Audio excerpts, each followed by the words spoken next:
Hello everyone, कैसे हैं आप सभी लोग। आज हम सब लोग पढ़ने जा रहे हैं NCERT 7th class chapter 3 maths data handling का पार्ट 2। लास्ट टाइम मैंने आपको क्वेश्चन 15 तक पढ़ा दिए थे एमसीक्यूज क्वेश्चन में, तो अपन को पढ़ना था क्वेश्चन नंबर 16 से। तो चलिए स्टार्ट करते हैं।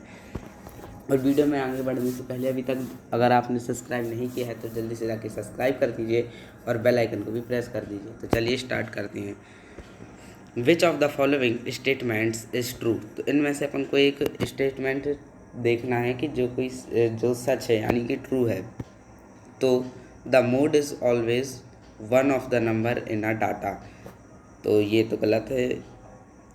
The mode is always one of the number in data, तो मीन की जगह मोड आएगा, तो ये तो हो गया राइट आंसर, मीन वाला हो जाएगा गलत।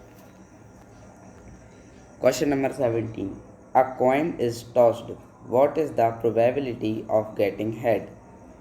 तो एक कॉइन है जिसको आप टॉस्ट करोगे, तो जब आप उसको टॉस्ट करने के बाद जब उसकी प्रोबेबिलिटी यानी कि जब हेड आता है तो वो किस तरफ क्या होगा, तो वो होगा 1/2, बिकॉज एक कॉइन के दो पार्ट्स रहते हैं, because a coin has two faces, तो इसलिए राइट आंसर आएगा 1/2। A coin is tossed, what is the probability of getting tail. तो टेल में भी सेम रहेगा क्योंकि कॉइन के टू फेसेस होते हैं, तो राइट आंसर हो जाएगा 1/2। Next question, question number 19, a die is thrown, what is the probability of getting one. तो एक डाई है जिसको आप थ्रोन करोगे, तो उसकी जब प्रोबेबिलिटी गेटिंग वन, जो उसकी गेटिंग वन प्रोबेबिलिटी आती है, तो वो किस कारण है। ऑप्शन नंबर डी, उसका राइट आंसर है 1/6। Because a die has 6 faces, क्योंकि जो डाई होती है उसके 6 फेसेस होते हैं। A die is thrown, that is probability of getting 6, तो भी आंसर 1/6 आएगा, क्योंकि अ डाई है 6 फेसेस, उसके 6 ही फेस हैं, तो 1/6 फिर से हो जाएगा। अब अपने लिए यहाँ पे क्या है, एक बार ग्राफ दिया गया है जिसको अपन को देखना है। Read the following bar graph and answer the following relations question.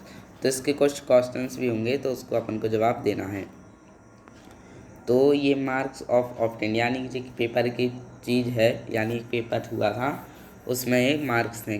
Top layer क्या है, मतलब जो टॉप 100 लेयर है वो है 600, इसके आगे कोई संख्या नहीं है। और कितने बच्चे हैं, 1 2 3 4 5, 5 स्टूडेंट्स हैं, और पेपर था वो उसके टोटल मार्क्स है 600 तक। तो इससे अपन को कुछ अब रिलेटिव्स क्वेश्चन आएंगे। Who got the maximum marks, तो किसने सबसे ज़्यादा मार्क्स बनाए हैं, तो वो है अपाला, उसने यानी उन्होंने 600 मार्क्स बनाए हैं। Who got the minimum marks, तो किसने सबसे कम मार्क्स बनाए हैं, तो वो है मीनू, 100 मार्क्स। तो राइट आंसर अपना हो जाएगा बी, मीनू।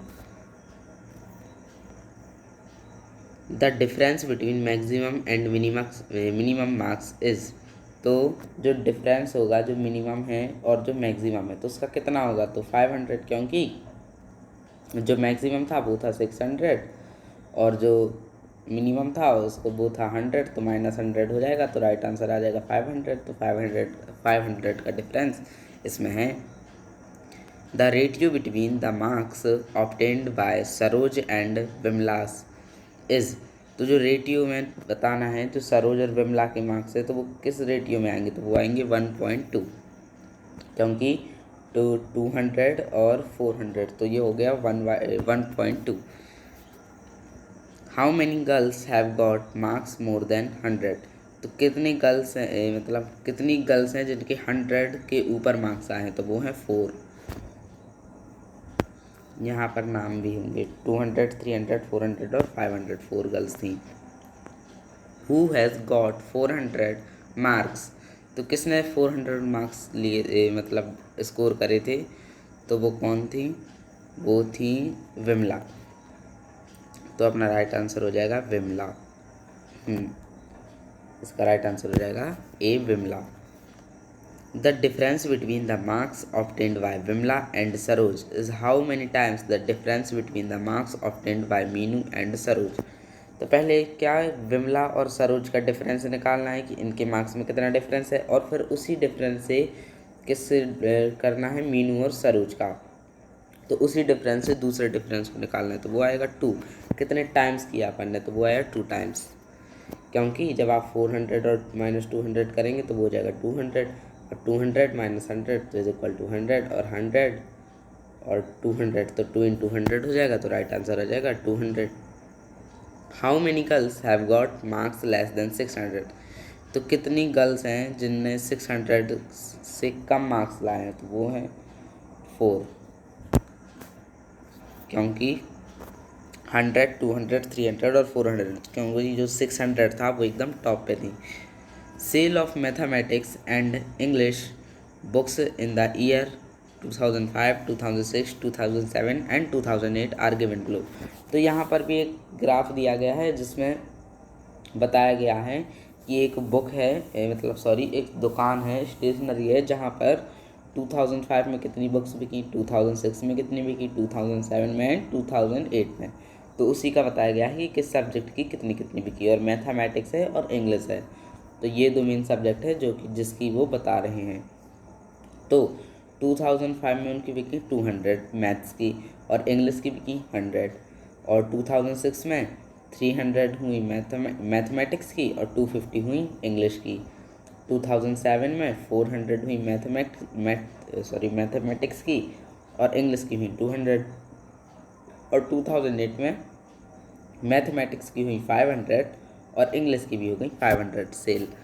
तो अब इसमें पूछा गया है in which year is the difference in the sale minimum, तो किस ईयर में, यानी कि इसमें पूछा गया है एक सी से मतलब समान सेल हुई है कि मैथ्स की भी सेम है और इंग्लिश की भी, तो वो राइट आंसर हो जाएगा ए 2008, यानी दोनों में 500 500 था।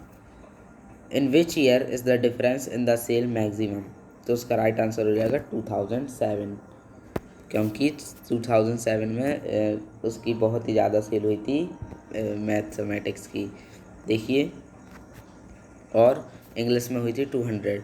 लेकिन यहाँ पर तो क्रॉस हो जाएगा ये बिल्कुल, क्योंकि इसका आंसर ही 0 आ जाएगा जब इसको माइनस कर देंगे तो इसलिए एक प्रकार से वो दोनों मिनिमम मतलब मैक्सिमम हो जाएगा, लेकिन इसका राइट आंसर हो जाएगा 2007।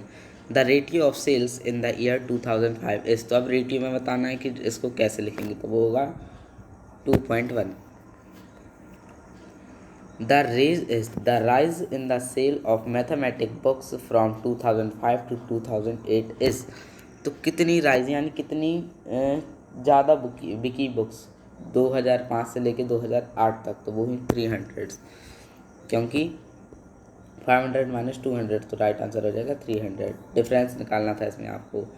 The fail in the sale of English the fall in the sale of English books from 2006 to 2007, तो कितना गिरा, मतलब कितना माइनस में गया इंग्लिश के बुक्स जो बिकी 2006 टू 2007, तो वो आया, वो राइट आंसर आ जाएगा 50, क्योंकि 250 - 200 तो राइट आंसर है 50। तो ये था अपना लास्ट क्वेश्चन। अगर आपको मेरी वीडियो पसंद आई हो तो इसको लाइक शेयर एंड सब्सक्राइब कर दीजिए और बेल आइकन को भी प्रेस कर दीजिए। तो मिलते हैं नेक्स्ट वीडियो में, जब तक के लिए थैंक यू।